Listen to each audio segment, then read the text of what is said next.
బాధితులు మీడియాతో మాట్లాడుతూ గత 70 సంవత్సరాలుగా నివాసం ఉంటున్న మమ్మల్ని ఖాళీ చేయించడం తగదు అని, అభివృద్ధి పేరిట మా గూడాలను కూల్చడం సరికాదు అంటూ బాధితులు మీడియా ముందు వాపోయారు. పేదలకు ఒక న్యాయం, పేద ప్రజలకు ఒక న్యాయం ఉన్నట్లు మండపేటలో ఎన్నో ఆక్రమణలు ఉన్నప్పటికీ ఈ ఆక్రమణలే ప్రభుత్వ అధికారుల నాయకులను గుర్తొచ్చాయా అని అన్నారు. ఇక అభివృద్ధి పేరుతో తమ స్వలాభాలకు మమ్మల్ని ఎక్కడి నుండి తరిమేస్తున్నారంటూ దీనికి అధికారుల వత్తాసు తోడైందని, దీనిపై సీఎం చంద్రబాబు నాయుడు, ఉప ముఖ్యమంత్రి పవన్ కళ్యాణ్ తమకు న్యాయం చేయాలని కోరారు. అందరూ ప్రజలు నేర్పిస్తున్నారంటే అది ధర్మం అండి.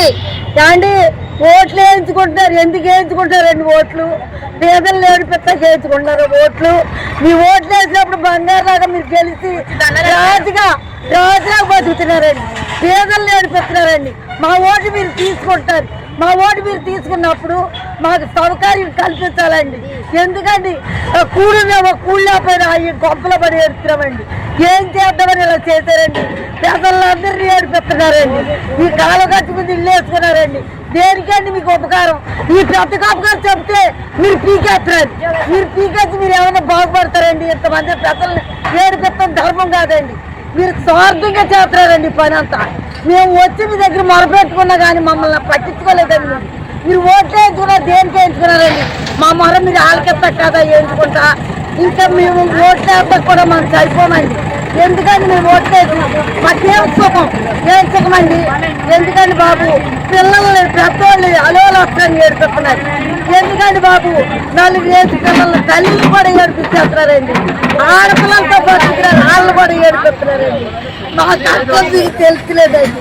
మా బాధ మీరు ఎదుర్కొంటే ఎందుకండి? అగోడు ఇల్లు ఉంది, గుళ్ళో ఇల్లు ఉంది. అది ఆ ఇల్లు పేకరా అంటే వాళ్ళకొక న్యాయం, మాకొక న్యాయం అండి. గుళ్ళో ఇల్లు అలా వండిచ్చారు. మరి ఆ ఇల్లు కూడా పీకేయాలి కదా. మా ఇల్లు కూడా పడగొట్టలేదండి, అలా వండిచ్చారు. మా ఎన్న పనులు మీరు పట్టించుకోవట్లేదు. మేము ఏం చేసినా మీ ఇష్టమేనండి. ఏం చేస్తారో చేయండి. మేము పిల్లలతో లక్ష్యాన్ని ఏడుస్తున్నామండి. రోడ్డు మీద ఉన్నామండి. మీరు పట్టించుకోలేదు. ఎమ్మెల్యేలు అయ్యి ఉండి మీరు పట్టించుకోలేదు. ఇక మాకెందుకండి మీరు ఎమ్మెల్యేలు అయ్యండి? మీరు ఏం పట్టించుకోలేదు కాబట్టి మేము అలో లక్ష్యాన్ని ఏడుస్తున్నాం కాబట్టి మరి రోడ్ల మీద ఉన్నామండి. మా బతుకులు ఈ రోడ్ల మీద పడిపోయినాయండి. మీరు ఏం చేశారండి? మాకు మేలు చేయలేదు. అన్యాయమే చేశారు కానీ మేలు ఏం చేయలేదండి. మాకు ఈ సుఖం లాగానే చేసి పాడేశారండి. మీరు కనికరించండి. లేకపోతే మీరు ఏం చేయాలన్నా మీ ఇష్టమేనండి. ఇక ఓట్లు మాత్రం చచ్చినా కానీ మేము మాత్రం ఎవరికి వేయమండి.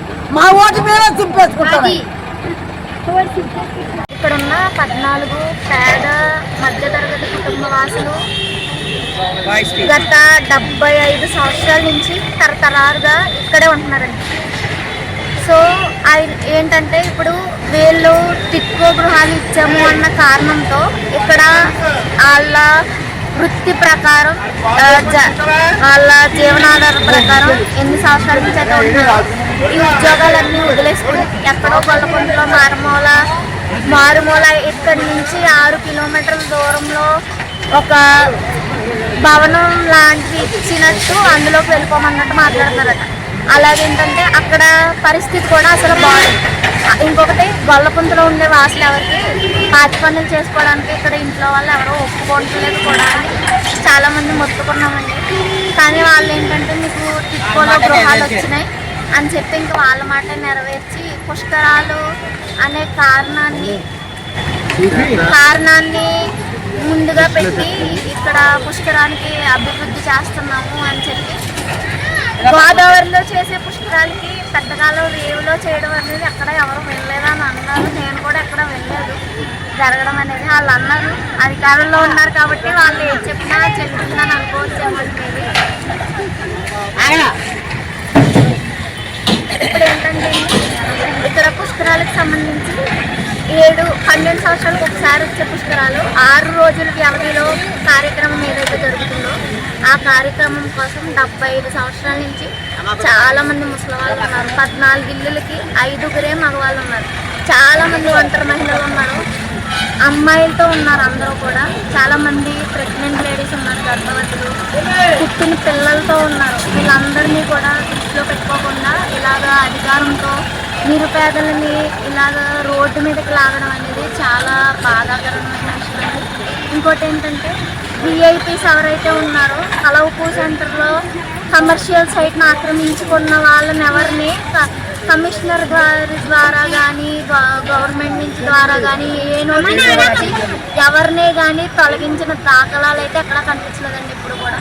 ఇప్పుడు ప్రస్తుతానికైతే పుష్కరాల నిమిత్తం మమ్మల్ని మీరు అక్రమ స్థలాల్లో ఉన్నారు, మీకు ఇక్కడ అనే కారణం పెట్టుకుని మమ్మల్ని అందరినీ రాత్రికి రాత్రి ఖాళీ చేయించడం అనేది జరిగిందండి. రాత్రికి రాత్రి మేము తెల్లవారుజామున రాత్రి 11 గంటలకు స్టార్ట్ చేసి battalion 1, women battalion 2, men battalion 1 ఇలాగ బెటాలియన్స్ అందరినీ దిలిపి కమిషనర్ గారు వచ్చారు. ఆయన మేము మొరా పెట్టుకున్నాము.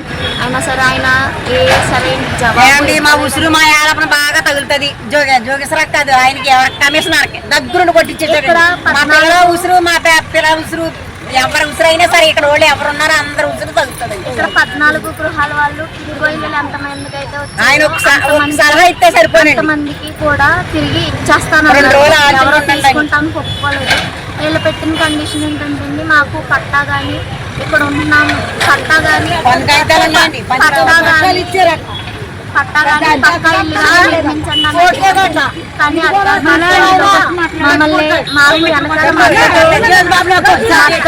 ఎవరు ఇవ్వరని వాళ్ళు చదువు అనువుగా చేసుకుని మమ్మల్ని అందరినీ మధ్య ఒక లేని వాళ్ళగా ట్రీట్ చేసి అందరూ పదవిలో ఉన్న వాళ్ళందరూ ఏకమైపోయి మమ్మల్ని అందరూ ఇది అనేది అసలు చాలా అన్యాయకరమైన విషయం అండి.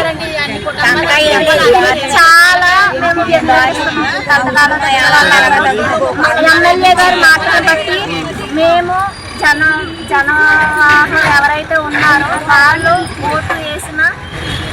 ఓటు వేసి గెలిపించుకున్న ఒక ఎమ్మెల్యే కార్యకర్తగా ఆయన అయితే మాతో మాట్లాడలేదు. ఎమ్మెల్యే గారు మేము ఆయన ఇంటికి వెళ్ళాము 2 సార్లు. ఒక రాత్రి ఆయన కలిసారు, మేము మా మొరాలు పెట్టుకున్నాం. కానీ ఆయన అయితే ఒక ఎమ్మెల్యే ఎవరైతే ఎలా అయితే మాట్లాడతారో అలా అయితే ఆయన మాట్లాడలేదు.